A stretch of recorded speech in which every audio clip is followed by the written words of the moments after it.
इसकी जांच करना या उसको तय करना ये जो है गृह मंत्रालय का काम है। तो यहीं से उनके मंशा पे सवालिया निशान खड़ा हो जाता है। ये सवाल उठता है कि क्या कहीं बैकडोर एंट्री तो नहीं। यही मंशा पे सवाल तमिलनाडु में भी उठाया गया है। इसका समर्थन सबको करना चाहिए, मैं भी उसका समर्थन करता हूँ, मगर उसमें बात यही है कि इतना हड़बड़ी में क्यों। तो कहीं ना कहीं क्या ये एक राजनीतिक टूल बनता जा रहा है। नमस्कार, मैं हूँ श्वेता त्रिपाठी और आज श्रीनी से संवाद में हम बात कर रहे हैं SIR 2.0 और इसके महत्व एवं राजनीतिक प्रभाव के बारे में। हमारे साथ हैं द फेडरल के मुख्य संपादक Shri S Srinivasan sir. Sir, बहुत बहुत धन्यवाद हमसे जुड़ने के लिए। सर, अगर ये SIR 2.0 की सबसे पहले बात करी जाए तो हमने देखा कि चुनाव आयोग ने कहा है कि 12 राज्यों में ये प्रक्रिया की जाएगी। तो जो ये 12 राज्य चुने गए हैं, इनके चयन और इसको कराने का जो समय चुना गया है, इसके पीछे आपको क्या लगता है चुनाव आयोग की क्या नीति रही होगी? देखिए, आप उनका मंशा के बारे में यदि पूछ रहे हैं तो ज़रूर उस बारे में बातचीत हो सकती है। नीति क्या रही ये तो चुनाव आयोग को ही बताना होगा। देखिए, जो इस तरह का जो चुनाव रोल का जो एक निरीक्षण जो होता है, वो हर चुनाव के पहले होता है। एक ये आम बात है, हर चुनाव के पहले पूरे का पूरा जो इलेक्टोरल रोल है उसकी जांच होती है।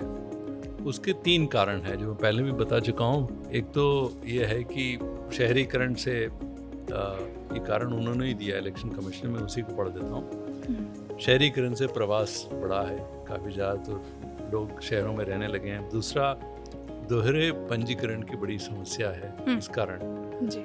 और अवैध प्रवासियों की जांच जरूरी। और ये एक जो है ये थोड़ा ध्यान देने वाली बात है। और अगला है मतदाता सूची को अपडेट करना, उसका मकसद है। अपडेट का मतलब ये हुआ है कि जिनकी मृत्यु हो गई है उसका नाम हटाना, जो नए नाम हैं उनको जोड़ना है, जिन्होंने 18 साल की उम्र को पार किया है उनका नाम जोड़ना, और जहाँ पर डुप्लीकेशन हुआ है जिसका मतलब यह है कि दोहरे पंजीकरण जहाँ हुए हैं उसको ठीक करना, ये सब उसके कारण बताए जाते हैं। मगर चुनाव आयोग ने जब ये बात कहना शुरू कर दिया, और इस बार उन्होंने कहा भी है कि मुख्य चुनाव अधिकारी उन्होंने खुद ही कहा है कि अवैध प्रवासियों की जांच जरूरी है। तो ये जो पूरी मंशा है, क्योंकि ये काम जो है ना, नागरिकता का पहचान, ये कोई चुनाव अधिकारी नहीं करता जी। ये पहचान जो है एक फलां आदमी नागरिक है नहीं है, इसकी जांच करना या उसको तय करना, ये जो है गृह मंत्रालय का काम है, इनका काम है ही नहीं। तो यहीं से उनके मंशा पे सवालिया निशान खड़ा हो जाता है। और यदि आप माने क्या हुआ बिहार में, उसको देखें, ये बिहार में भी क्या हुआ। बिहार में भी यदि आप देखते हैं कि किस तरीके से ये किया गया, उसके और जो विस्तार से यदि आप देखते हैं और आप देखेंगे तो 65 लाख जो नाम जो हैं वो हटाए गए, इलेक्टोरल रोल से नाम काटे गए। उनमें से जो हैं 25% मुसलमानों के नाम हैं, जबकि मुसलमानों की आबादी पूरे बिहार में 17% है। इससे ये दर्शाता है कि जिस अनुपात से मुसलमानों का नाम काटा गया वो ज़्यादा है। ऐसे ही आप देखें, यदि 3.66 जो है वोटर जो है उनका नाम जो है हटाया गया। ये कब हुआ? एक बार जो उन्होंने जो ड्राफ्ट लिस्ट दिया, उसके बाद जो फाइनल लिस्ट जो आया, उस दोनों के बीच में इतने नाम हटाए गए। इनमें से भी देखें तो इसमें मुसलमानों के अनुपात 32% है। इससे पता लगता है कि नुकसान यदि किसी का ज़्यादा हुआ है तो वो मुसलमानों का हुआ है जी। इसके अलावा अल्पसंख्यकों के अलावा जो पिछड़े वर्ग के लोग हैं, उस पे भी एक सवाल होता है, क्योंकि देखिए पिछड़े वर्गों के लोग जो बहुत गरीब हैं, कई उनमें से पढ़े लिखे नहीं हैं, और कई जो हैं जैसे उनके बारे में पूरा जो दस्तावेज जो ज़रूरी हैं वो सब यदि नहीं हैं तो दिक्कत सबसे ज़्यादा उन्हीं को होती है। जी। तो डर ये है कि चुनाव आयोग जो कह रहा है कि हम शुद्धता कर रहे हैं इलेक्टोरल रोल का, उसके नाम पे एक सवाल उठता है कि क्या कहीं बैकडोर एंट्री तो नहीं, पिछले दरवाजे से कहीं पर ये इन लोगों को क्या हटा तो नहीं रहे हैं, या इनकी जो इसीलिए जो वोट चोरी का मामला आया था, इनको अपने वोटों से वंचित कर रहे हैं क्या, ये सवाल उठता है। जी, जी। और इसका साफ तौर पे चुनाव आयोग कोई उसका खंडन नहीं कर पाई है। उन्होंने कहा ज़रूरी है कि सबके लिए है, मगर जिस तरीके से हुआ है आप देखेंगे, जो इसका एक कारण यह है कि 11 जो दस्तावेज हैं आप उनको दिखा सकते हैं अपना, यदि नागरिकता को यदि आपको प्रूव करना हो, जबकि ये सब कोई भी नागरिकता के ये दस्तावेज प्रमाण नहीं है। मगर जो 11 हैं उसमें किस तरह के कागज हैं जिनको आपको देना है, यदि आप देखेंगे तो उसमें ये है कास्ट सर्टिफिकेट है, जाति का जो सर्टिफिकेट है वो है, पट्टा, ज़मीन का पट्टा, या 10वीं क्लास पास उसका सर्टिफिकेट हो, या उसका मार्कशीट हो, या जहाँ रहते हैं उस घर का प्रूफ हो, है ना, पंजीकरण, हाँ, जहाँ पर वो रहते हैं।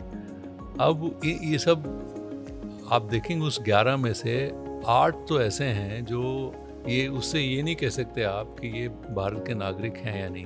एक ही दस्तावेज है जिससे एक आदमी कोई जो नागरिक आप तय कर सकते हैं वो भारतीय है या नहीं, वो पासपोर्ट है जी। उसी में लिखा रहता है is a citizen of India. अब पासपोर्ट हर एक किसी के पास तो है नहीं जी। तो यदि आप देखें, यदि सबसे ज़्यादा लोगों के पास क्या दस्तावेज है, तो वो यदि आप देखेंगे बहुत आसानी से तो आधार है।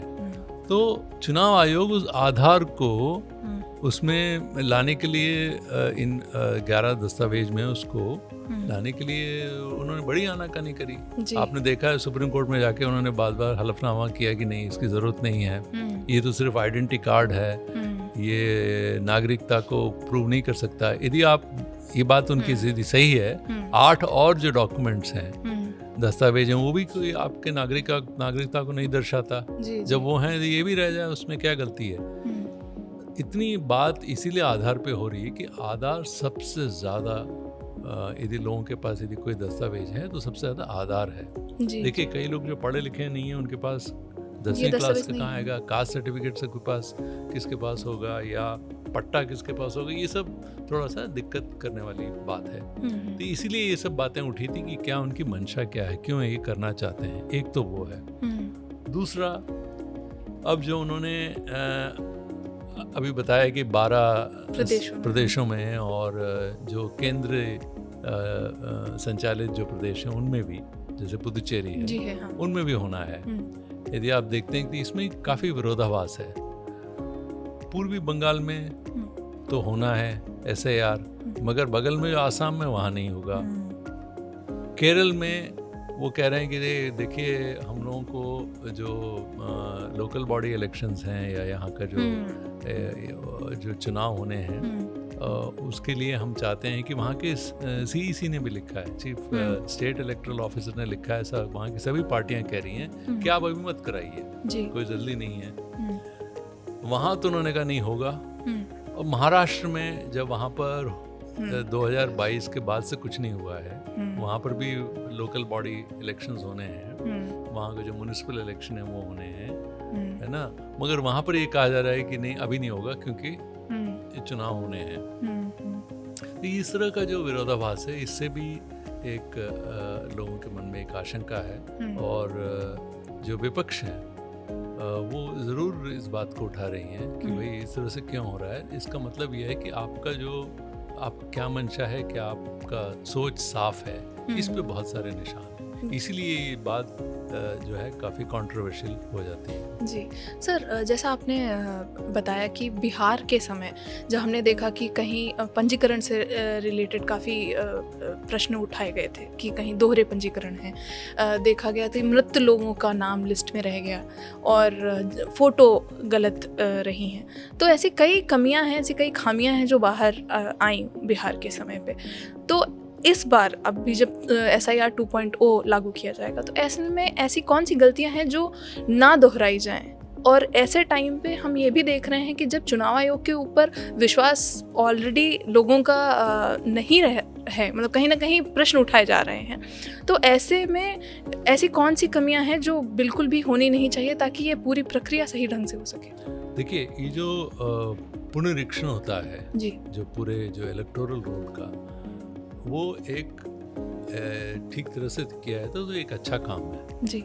इसकी सबको जो है इसका समर्थन सबको करना चाहिए। मैं भी उसका समर्थन करता हूँ, मगर उसमें बात यही है कि इतना हड़बड़ी में क्यों? बिहार में यही तो सवाल उठा ना, इतना हड़बड़ी में क्यों? और ये बात इसमें क्यों आपको उसमें बीच में लाना कि अवैध प्रवासियों की जांच जरूरी, इस तरह की बात इसमें लाने की ज़रूरत क्या है? ये सब जो है सवाल पैदा करते हैं कि क्यों ऐसा कह रहे हैं। देखिए, जैसे आपने भी पूछा कि क्या जो डुप्लीकेट नाम आ गए हैं, अब देखिए वो बिल्कुल वाजिब बात है। 2 वोट कैसे होगा एक आदमी का? एक आदमी का एक ही वोट होना चाहिए, मगर हो सकता है कि कोई किसी का ट्रांसफ़र हो गया हो, एक राज्य से दूसरे राज्य में चले गए हों नौकरी के लिए, या कोई दूसरी प्रवास कहीं और करते हों और काम कहीं और करते हों, तो हो सकता है 2 जगह उनका वोटर आईडी में रजिस्टर हो जाए, उसको एक हटाना ज़रूरी है। तो ये बात तो वाजिब है, होना चाहिए।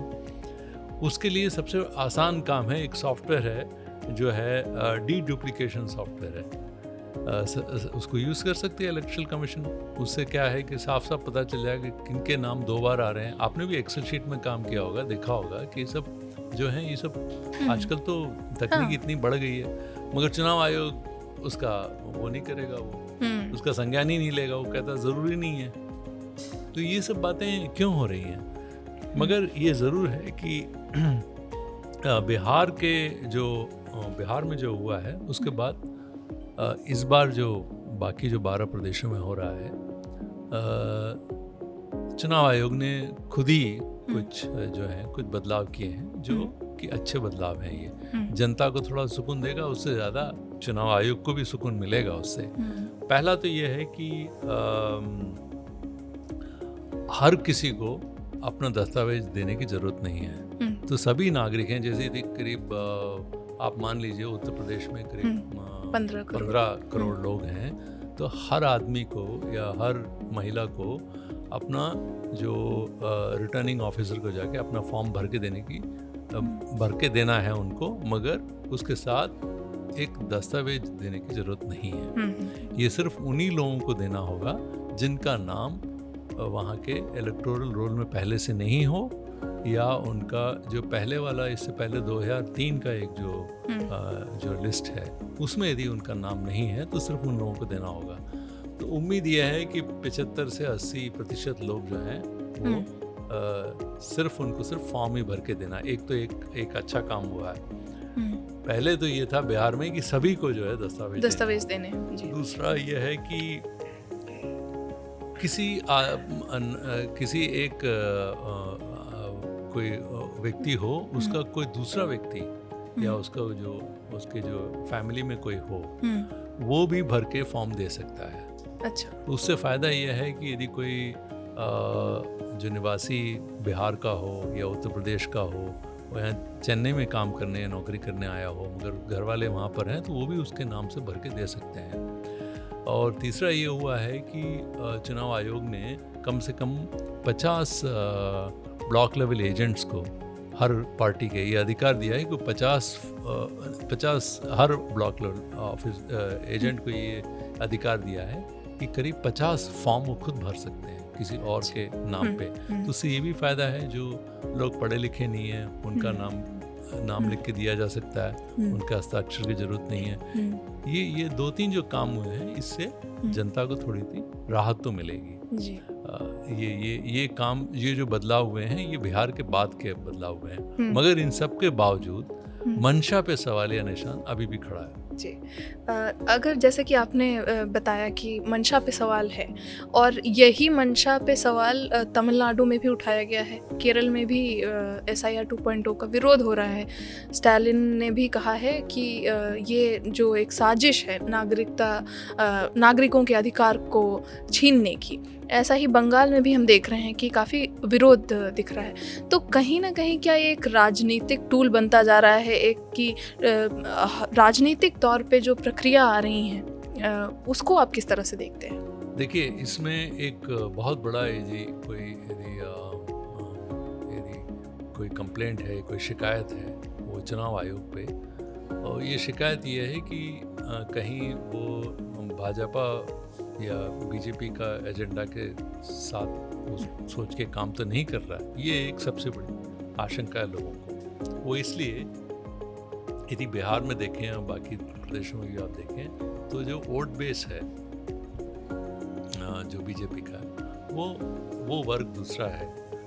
जो मुसलमान हैं और पिछड़े वर्ग के लोग हैं, या ये उनका सपोर्ट बेस नहीं है। इसीलिए मंशा उठता है कि क्या इन लोगों को इलेक्टोरल रोल से हटाने की साजिश हो रही है। क्योंकि ये भी आपने कई सारे खबरें पढ़ी होंगी, ये शिकायत आई है कि 80 रुपये एक नाम काटने के लिए दिया गया कर्नाटक में। इस तरह के काम भी हुए हैं, ऐसी शिकायतें आई है। अब चुनाव आयोग को ये सब देखना होगा जी। और जो आपने पूछा केरल और तमिलनाडु के बारे में, वहाँ पर विरोध हुए, विरोध का आवाज़ उठाया वहाँ के मुख्यमंत्रियों ने। उन्होंने ये कहा है कि ये जो है जनता के रूप नहीं है और यहाँ पर भी वोट काटने की साजिश हो रही है।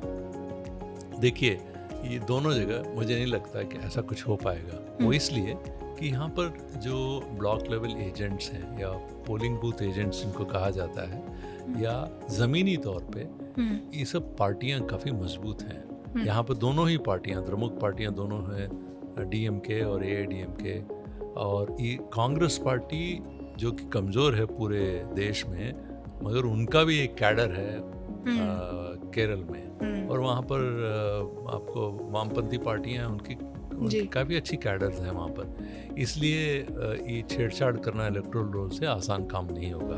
तो मुझे तो नहीं लगता इन दो प्रदेशों में इस तरह का कोई काम होगा। इस तरह की कोई शिकायतें ज़रूर आएंगी, उनका समाधान भी शायद इलेक्शन कमीशन कर सकेगा, क्योंकि एडमिनिस्ट्रेटिवली ये सब जो है अच्छा है, इनका निर्वहन अच्छा होता है यहाँ पर। तो मगर क्यों ये आवाज़ उठा रहे हैं? एक तो शायद इसलिए कि पहले से आगाह किया जाए जी, कि ऐसा कुछ काम ना हो जाए, उसके लिए है। आप देखें MK स्टालिन ने कल एक लंबी मीटिंग करके अपने एजेंट्स का मीटिंग किया, उनको बताया तो सब लोग सचेत रहें। ऐसे ही केरल में भी एक कार्यक्रम शुरू हो गया। तो ये सब काम उन लोगों ने चुनाव के पहले ये सब शुरू कर दिया है। तो यहाँ पर वो तो नहीं होगा, मगर एक मदद मिलता है इससे, ये कहने को कि एक अच्छा उनको एक हथियार मिलता है प्रमुख पार्टियों DMK को यहाँ मिलता है। राजनीतिक तौर पे उसका प्रयोग करेंगे, ये यहाँ पर भी करेंगे, केरल में भी करेंगे, और इससे जो है बीजेपी के ऊपर वो एक लांछन लगाएंगे कि आप इस तरह के काम कर रहे हैं। मगर बात सबसे ज़्यादा मुझे लगता है जो कि थोड़ा सा देखने वाली बात होगी कि वेस्ट बंगाल में, पूर्व बांग्ला में, वहाँ पर बांग्ला जो है तृणमूल पार्टी है, वहाँ क्या होता है, वेस्ट बंगाल में क्या होता है, दूसरा उत्तर प्रदेश में क्या होता है। ये दोनों जगह काफ़ी क्रिटिकल होगा, काफ़ी ध्यान से देखने वाली बात है वहाँ क्या होगा। वो इसलिए कि आप देखेंगे कि बंगाल में बड़े दिनों से नज़र है बीजेपी की, और वो चाहती है कि वहाँ पर वो अधिकार में आए, पावर में आए, तो वो कुछ न कुछ करेंगे। मगर वहाँ पर भी क्या है कि तृणमूल कांग्रेस पार्टी ममता बनर्जी की वो काफ़ी मजबूत है ज़मीनी तौर पे, और बीजेपी भी अपना मजबूत पांव रखने की कोशिश कर रहा है, और वहाँ पर इसको लेके काफ़ी, आपको मालूम होगा, वायलेंस काफ़ी होता है वहाँ पर, झगड़े काफ़ी होते हैं। तो ये देखना होगा कि वो किस तरह से ये होता है। ममता बनर्जी ने काम शुरू कर दिया है ज़मीनी तौर पे, अपने पार्टी वालों को आगाह करना शुरू कर दिया है, ये सब काम शुरू हो गए हैं। दूसरा हमको देखना होगा उत्तर प्रदेश में क्या होता है। सबसे ज़्यादा यदि कोई जनसंख्या है हमारे देश में तो उत्तर प्रदेश में 15 करोड़ वोटर्स हैं जी। और कुल इस पूरे जो एक्सरसाइज हो रहा है इसमें 50 या 52 करोड़ वोटरों का वो होना है। उसमें से देखें तो 15 करोड़ तो सिर्फ उत्तर प्रदेश में ही है। वहाँ पर यदि आप देखें मुसलमान और पिछड़ा और अति पिछड़े वो किनके साथ खड़े हैं, वो खड़े हैं सपा के साथ। बाकी बीजेपी के पास भी उनका समर्थन है जी जी।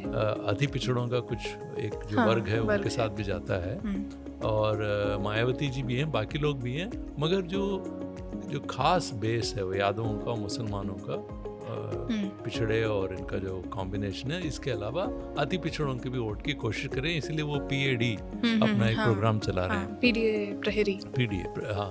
तो वहाँ पर देखना होगा कि किस तरह से ये होता है। और ये दो जो प्रदेश हैं इसमें बहुत ध्यान से देखना होगा कि किस तरह का इसका फॉलो आउट होता है जी। सर जैसे आपने उत्तर प्रदेश की बात करी, इसी में मैं जोड़ना चाहूँगी कि हमने देखा कि अखिलेश यादव जो सपा के प्रमुख नेता हैं, उन्होंने बिहार के समय पे काफ़ी आवाज़ उठाई SIR के विरोध में। उन्होंने विरोध प्रदर्शनों में भी शामिल हुए। तो अब जब ये उत्तर प्रदेश में लागू होने वाली है, तब इस प्रक्रिया को लेकर उन्होंने थोड़ी चुप्पी साधी रखे। इसका क्या कोई रणनीति हो सकती है राजनीतिक तौर पे? देखिए, राजनीतिक तौर पे यदि देखा जाए तो उनको अभी विरोध करने का कोई अभी आवश्यकता नहीं है फिलहाल। वो इसलिए कि वहाँ के जो चुनाव हैं अभी तो दूर हैं, 2027 में है। दूसरा, कोई भी राजनीतिक दल और कोई भी ठीक से समझने वाला, सोचने वाला जो देशवासी होगा वो SIR का विरोध नहीं करेगा। SIR तो होने में किसी को कोई आपत्ति नहीं है। आप शुद्धिकरण करना चाहते हैं इलेक्टोरल रोल्स का, अच्छी बात है, करिए। तो इस बात पे तो विरोध सपा भी नहीं करेगा। और दूसरा, बिहार में जाके वो देख चुका है कि सपा को ये समझ में आ चुका है वहाँ जाने से कि किस तरीके से वहाँ पर कामकाज हो सकता है जिससे उनके पार्टी को नुकसान हो सकता है। वो जानते हैं इस बात को, उनको मालूम है कि यही बात यहाँ पर भी होने वाला है। तो मैंने एक रिपोर्ट पढ़ा, उसमें एक आशंका है कि हो सकता है बिहार में तो 65 लाख नाम कटे, यहाँ हो सकता है 1 करोड़ 30 लाख कटे जी। तो ये भी एक आशंका है। तो उनको मालूम है कि इस तरह का काम यहाँ पर हो सकता है, इसलिए वो बोल नहीं रहे हैं अभी। और मगर उन्होंने अपना काम तो शुरू कर दिया, जैसे आपने खुद कहा प्रहरी, पीडीए प्रहरी, उन्होंने ये सब तो शुरू कर, ज़मीनी तौर पे काम करना शुरू कर दिया है। सिर्फ स्टेटमेंट के देने के बजाय उन्होंने ये काम करना शुरू कर दिया। तो मुझे लगता है कि उस पर वो जोर दे रहे हैं, वो ज़्यादा देख रहे हैं कि उनको मालूम है सरकार भी वहाँ पर उनकी नहीं है। जैसे ममता जी की सरकार है वेस्ट बंगाल में, उनको उससे एक बल तो मिलता है, मगर ऐसा तो कुछ है नहीं यूपी में। तो उनको ज़मीनी तौर पे ही काम करना पड़ेगा, इसीलिए मेरे को लग रहा है कि उस पर वो ज़्यादा ध्यान दे रहे हैं जी। सर आखिर में मैं ये बात करना चाहूँगी कि जैसे हमने बिहार में हमने कमियों की बात करी, उसी में एक सवाल मैं जोड़ना चाहूँगी कि हमने ये देखा कि जो हमारे बूथ लेवल एजेंट्स हैं, BLOs हैं, और बाकी जो भी अफसर इसमें इस पूरी प्रक्रिया, उस पूरी प्रणाली में जुटे हुए हैं, उनको किस तरह की ट्रेनिंग देने की आवश्यकता है। जो हमने कहीं देखी कि कुछ जगह पर हस्ताक्षर सही ढंग से नहीं हुए, कुछ फॉर्म समय पर सम्मिलित होने में कुछ दिक्कतें आई। तो ये सब यहाँ ना हो, ऐसा करने के लिए किस तरह की ट्रेनिंग हमारे अधिकारियों को भी देना ज़रूरी है? देखिए, ये चुनाव आयोग ने ये ट्रेनिंग शुरू कर दिया है और कई राज्य में ये ट्रेनिंग इसलिए भी शुरू हो गया है कि उनको अपने जो लोकल निकाय के जो चुनाव हैं वो भी होने हैं। पंचायती चुनाव शायद उत्तर प्रदेश में होने हैं। तो इनको करना क्या है, और ये देखिए चुनाव आयोग का कोई स्टाफर नहीं होता, उनका कोई जो है एम्प्लॉय नहीं होते। चुनाव आयोग तो सिर्फ एक उनका जो दिल्ली में जितना है ढांचा उतना ही है, और हर राज्य में कुल मिला के वो 8-10 अफसर होंगे, इससे ज़्यादा नहीं होंगे। बाकी सब जो हैं वो कौन है? ये लोग हैं, और कोई टीचर हुआ या कोई सरकारी एम्प्लॉय हुआ, पब्लिक वर्क्स में जितने लोग हैं वही लोग चुनाव का काम करते हैं, ज़मीनी तौर पे वही जाके काम करते हैं। इसलिए इन लोगों का एक ट्रेनिंग ज़रूरी हो जाता है, और उनके लिए कोई नई बात नहीं है।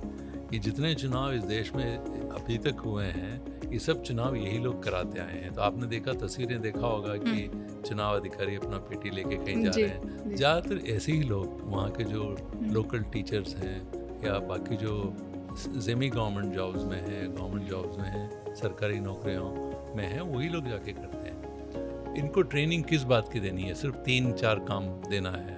आप नाम उसका डिलीट करें, नए नाम जोड़ें, फॉर्म 6 और 7 वो भरें, फॉर्म 7 भरें, यही काम है उनका। तो इसका ट्रेनिंग, 1 हफ्ते का ट्रेनिंग काफ़ी है इसके लिए, और वो चुनाव आयोग ही कराता रहता है, और जो प्रदेश के चुनाव आयोग वो भी ये ट्रेनिंग कराते रहते हैं। तो मुझे नहीं लगता है कि इससे कोई बड़ी कोई दिक्कत होने वाली, मगर उसके लिए समय की ज़रूरत है। बिहार में सबसे बड़ा दिक्कत ये हुआ कि आपने सब हड़बड़ी में किया, आपने समय इतना कम दिया, और इतना बड़ा, और इस बार तो उन्होंने कहा है कि 3-3 बार जाएंगे BLO। इसका मतलब यह है कि यदि पहली बार गए आदमी नहीं मिला, दूसरी बार गए, तीसरी बार भी जाएंगे, उनको समय की ज़रूरत है। मुझे लगता है पिछले बिहार के बाबत इस बार थोड़ा जो है समय ज़्यादा मिल रहा है उनको, तो ये इसलिए ट्रेनिंग और ये हो सकता है। और चुनाव, भारत का जो चुनाव जो पूरा जो पद्धति है, ये पूरे दुनिया में इसकी ख्याति है, इसीलिए तो ये सब, और इसका एक बड़ा अच्छा नाम है, इसीलिए लोगों को काफ़ी भी ये हो रही है कि कहीं उसके कहीं उसका नाम ना खराब हो जाए, कलंकित ना हो जाए, इस बात का सबको आशंका है। जी सर, आगे आने वाले दिनों में क्या होगा ये तो देखने वाली बात है। हम फिर से इस पे और चर्चा करेंगे। बहुत बहुत धन्यवाद हमसे जुड़ने के लिए। धन्यवाद।